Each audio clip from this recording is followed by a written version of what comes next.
Hvad laver du? Jamen, solen skinner, og vi kunne have kørt i onsdags, og nu er det lørdag. Ja. Og det har regnet alle dagene, så nu skinner solen.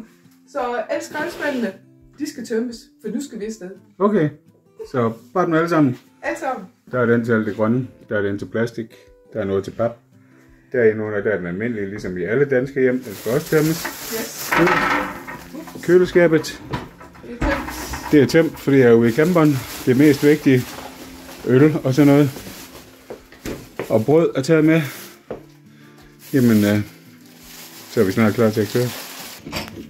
Og alt det sidste i opvaskemaskinen. Og så skal den selvfølgelig også sættes i gang.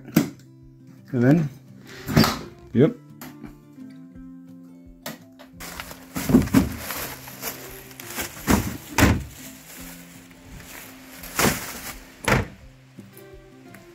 Yes. Nu er vi kommet afsted. Men der er godt nok ikke langt imellem byerne. Hvad siger du, Kent? Hvor skal vi holde hen, tror du? Ja. Jeg har tænkt på, at vi skal selvfølgelig ud til noget vand, så jeg kan komme ud og dyppe mig. Men det der nordvesten vind i, når der er oppe i 15 sekundmeter, det er altså ikke sjovt. Og så kunne vi også være i noget skov. Men der er bare ikke så meget at kigge på andet end træer. Så det kan godt være, at vi bare skal holde ude ved noget vand med snuden imod vinden, og så sidde og kigge på de store bølger. Så kom vi jo endelig afsted her den 28. september. En lørdag, og som man kan lige nu, så ser det faktisk fint ud. Der er lidt blå himmel og lidt hvide skyer, og ja, men jeg tror så, at vi har haft mindst 16 store, voldsomme byer, der bare kommer fejende ind over med fuld hammer og smider en masse vand, og så er væk igen. Så vi tager lige og prøver at køre ud til Høfde Q ude ved Vesterhavet, og så ser, hvordan det ser ud, om der er mulighed for lige at dyppe tæerne, eller om det er alt for meget vind, der er derude. Ja, så 2 minutter senere, så ser det sådan her ud. Ja, vi skulle ind og blive en efterår i Danmark.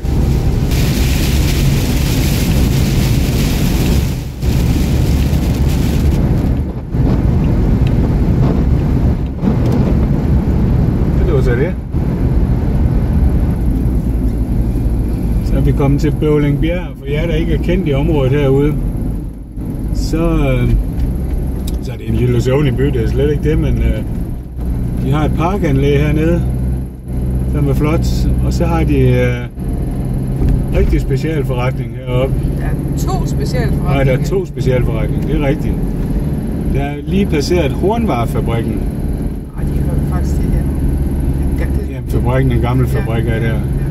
De laver alt muligt ud af horn fra køer. Drikkebæger, skeer og alt muligt andet. Og de har så udstillings- og salg heroppe ved torvet, hvor Brugsen ligger. Og lige når man drejer ind til Brugsen, så ligger der en meget anerkendt glaskunstner. Mågård Glas. Ja. Agnete Mågård. Måske lige, kommer lige 10 cm for langt her.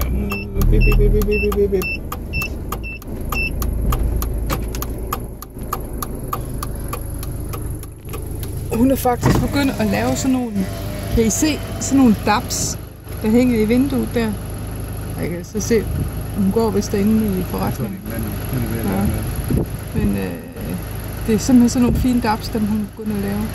Dem hun har til at hænge her, de er brune. Jeg har set nogle, hvor der ligesom er blå og grøn. Jeg har haft den til at stå på min ønskeseddel længe, men jeg har ikke fået en endnu.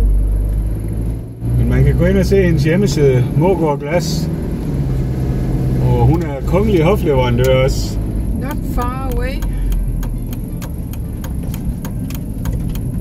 Lige præcis, det kryds her.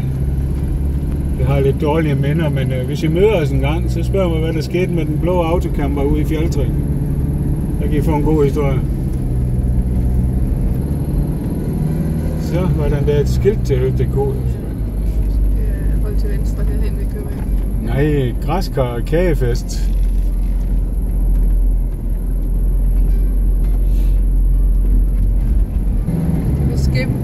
havet i det fjerne? Det er bare grå i dag. Der er ikke noget blåt. Jeg er ikke sikker på, at du skal i vand herude. Ser vi, hvordan vandet er sådan inde bag ved bølgebryderne? Ja, det skyller nok ind over bølgebryderne, skal du se. Det er lang tid siden, vi har været her, fordi der plejer at være fyldt op herude af camper og tyske turister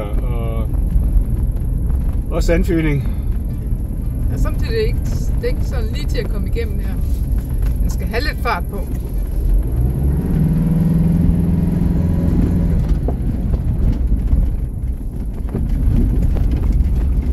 Og som Schumacher han sagde, ved at bremse falloren, bare give noget gas. Jamen, se nu, der er sikkert flot Vesterhav.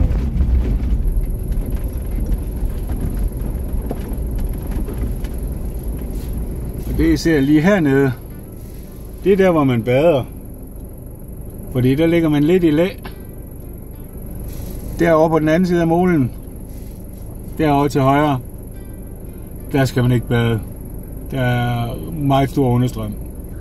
Men det er altså et flot syn, når solen lige skinner på. Vi sender lige med det ud og tager nogle dejlige billeder ned fra høften, og så går jeg ud, og så tænker jeg, om jeg lige skal i vandet, bare for at sige, at du har været. Bare for at sige, at jeg har været dum nok til at prøve det.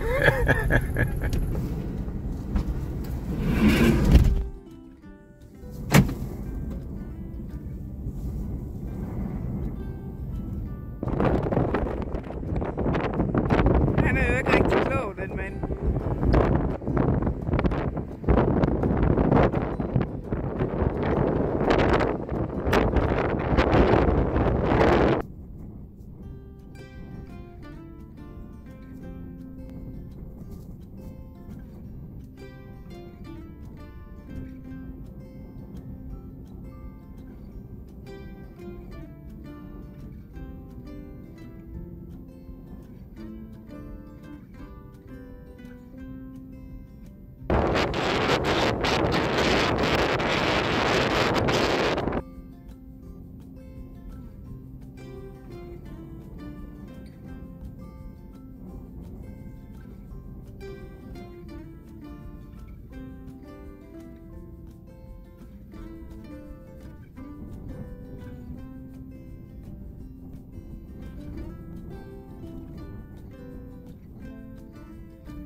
Så, tilbage i camperen. Det var dejligt frisk. Rent faktisk så vinden koldere end vandet. Så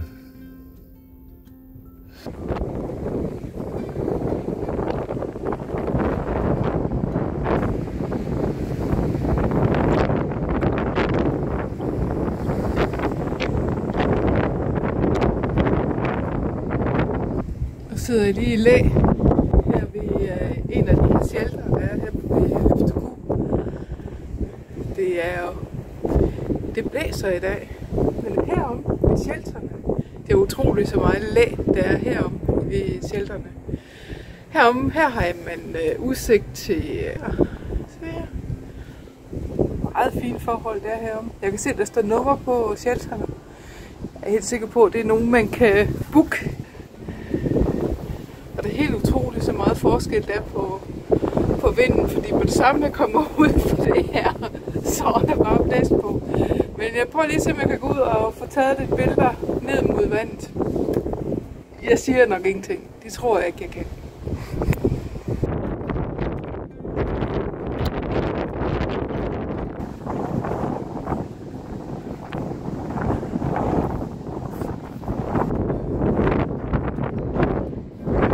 det her strand.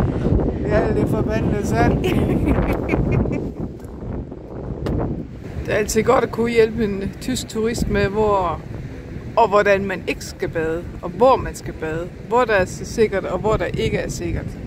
Men lige før man kommer herned, så er der også et p-skilt uden restriktioner. Så der kan vi holde i nat. Der er ingen grund til at holde deroppe nu. Nu kan vi sidde her og nyde udsigten ud over Vesterhavet, og måske en solnedgang, hvis vi er heldige. Og det er vi jo altid interesseret i. Eller hvad synes du? Jeg synes, det er en fremragende idé. Så har vi sat os til rette herinde i camperen. Sådan ser min udsigt ud heromme på forsædet. Buet i ryggen. Sidder her. Sidder fantastisk. Strikketøjet det står herovre, det er klart. Hernede bagved sidder Kent på computeren. Han er i gang med at redigere en film til jer.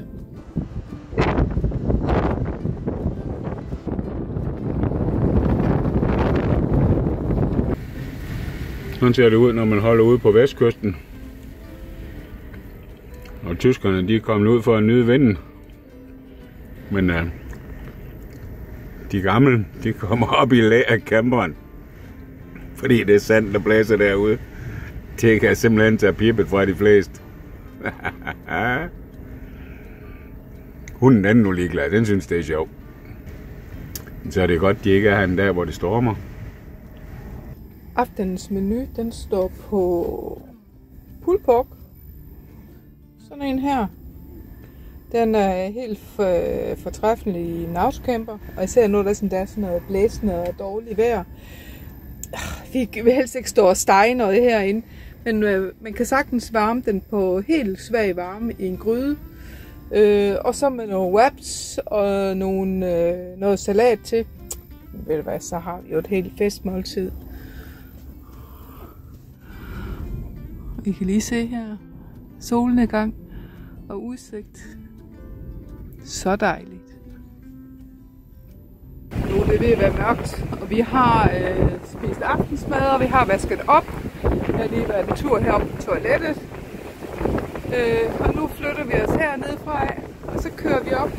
Måske kan man se deroppe. Der holder der 3 autocamper.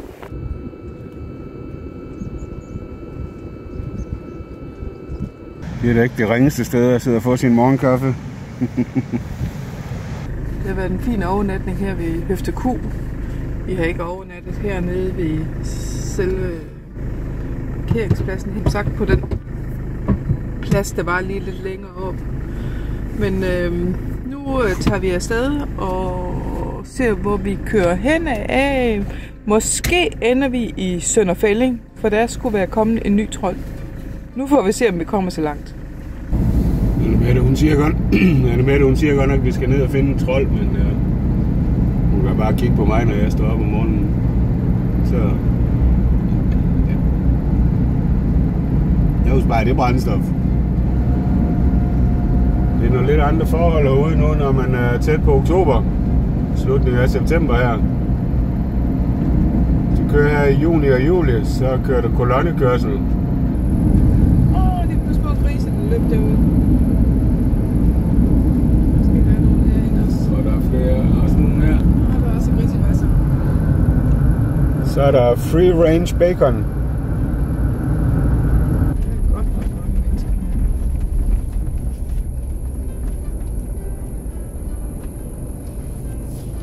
Om vi har været ved havet. Hvorfor spørger du om det?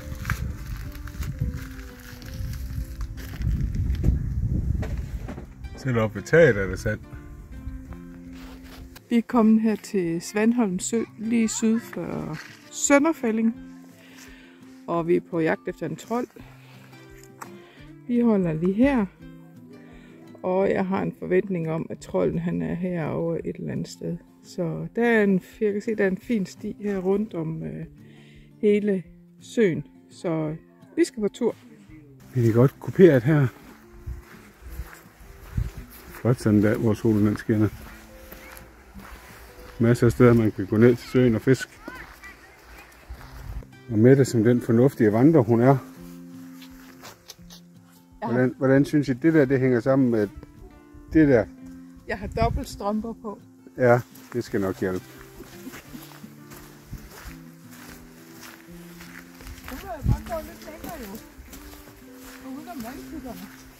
Når man kommer til nogle steder, hvor man ikke ved, hvor man skal gå hen,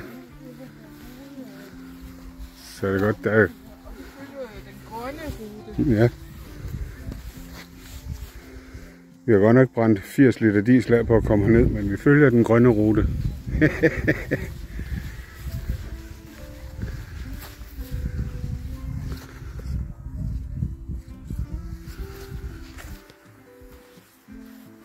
Hvem er det, der tramper på min bro?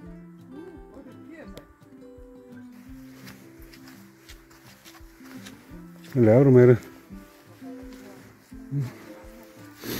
Så kan du synge den der sang fra Loch Lomond. I'll take the high road and you'll take the low road. Nu vil jeg ellers gerne ud og bade, men det bliver ikke her. Men en fin bro her henover. I din favoritsti, sådan en? Ja. Der er forholdsvis tørt og godt, ikke glat. Net på, ja. Så vil den have været forfærdeligt glat. Ja. Men det tilrådes at tage nogle gode vandresko. Gerne vandtætte med det. Jeg er ikke vådt her endnu. Det giver da bare vandreturen en ekstra dimension. Jamen det gør det da, det gør det da. Så hvis du har ret meget gangbesvært. Det var børnebørnene jo ikke. Nej. Bedsteforældrene, der var. Det var, ja, det var bedsteforældrene. Børnene, de var sgu lige klar. Yeah, moder. Gummistøvler. Pladebær. Men hvis du har problemer med at holde balancen og tage store skridt ind imellem, så er det måske ikke det bedste sted at gå tur.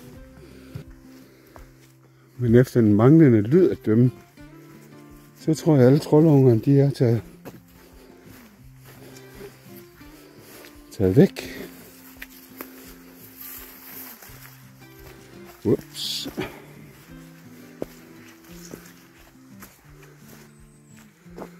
Hvad er det for et kort, du kigger på? Må jeg se. Se her. Vi er lige der, hvor den sorte prik. Det var der, hvor broen, hvor vi gik over. Så skal vi ikke sætte på, at han er herovre, når vi kommer rundt om pynten, der går ud der. Altså inden vi kommer til den der. Det satser vi på. Ellers så ved jeg jo godt, hvem der må gå tilbage og lede efter ham. Det bliver dig. Ja. Jeg kan lige se det her mellem træerne.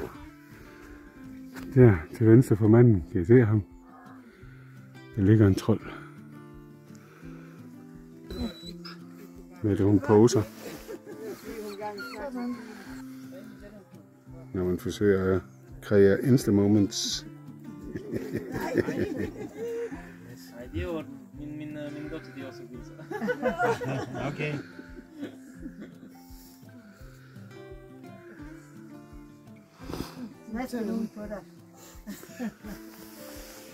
Der er en trold, der går og lurer deroppe i skoven.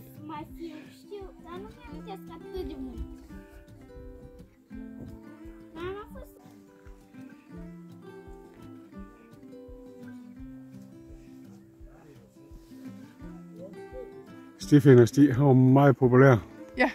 Det var lidt svært at komme til at tage nogle billeder af ham, fordi de er både børn og voksne og unge og ældre. Ja. Alle der kommer herud. Men det er en af de sådan anatomisk sjoveste, vi har set, fordi han kravler, og det ligner virkelig en, der kravler henover. En, der kravler sådan med et bøjet ben og et langstrakt ben, ja. Den er rigtig flot. Lidt ligesom når man ser en frø kravle hen over et eller andet. Det er ikke altid de nemmeste steder, han placerer den. Men det er også det, der gør det sjovt. Og vi nåede det, før de der skyer, de begyndte at gøre skade. Men det er et fantastisk område herude. Der er 4 shelters derhen. Flotte shelter, god dybde, masser af læ, legepladser, gynger. Inde i skoven heromme bagved. Der er andre typer gynger. Der er svævebane, klatrestativ, masser af bordbænksæt og en overdækket sted, hvor du kan spise, hvis du kommer og bare vil have din madpakke. Der er toiletforhold. Og der er hen for enden af bygningen er der plads til, at du kan rense fisk. Der er forskellige muligheder for grill. 2 fine pladser her. Det var Svanholm Sø. Fint sted. Fint sted. Og nu skal vi ud og lede efter et sted og holde, hvor vi kan spise frokost. Hvad er det der i det bryllup? Nej, det er søndag. Det er som om, at det er landbrug. Det er høstgudstjeneste. Ja. Det er det, der er. Det er sådan lidt utraditionelt at se de der store maskiner deroppe i kirken. Høstgudstjeneste. Vi kan lige se her. Jeg kører lige derop. Det er en høstgudstjeneste. Eller bor der sådan en? Lad bønderne, de kommer kørende i deres majtasker til høstgudstjeneste. Det kunne også være, der er en forhandler, der bor overfor. Ja. Og vi er bare blevet narret.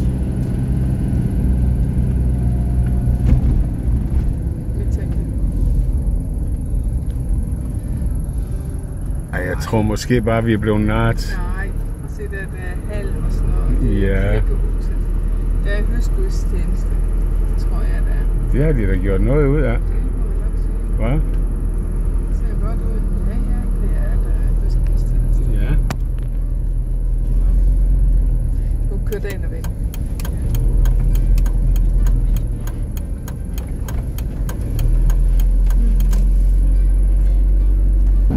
Men nu lander vi jo lige straks ude ved en lille badesø, så det er jo spændende at se, om Kent han skal i vandet. Så har man lavet motorvejen. Så er det den her vej, men når vi boede i Lemvig og sådan noget, så kørte man den her vej forbi Arnborg for at komme sydpå. Der. Ja,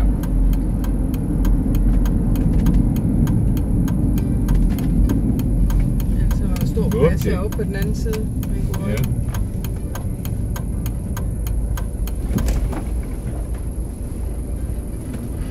Sidst der stod broen næsten under vand.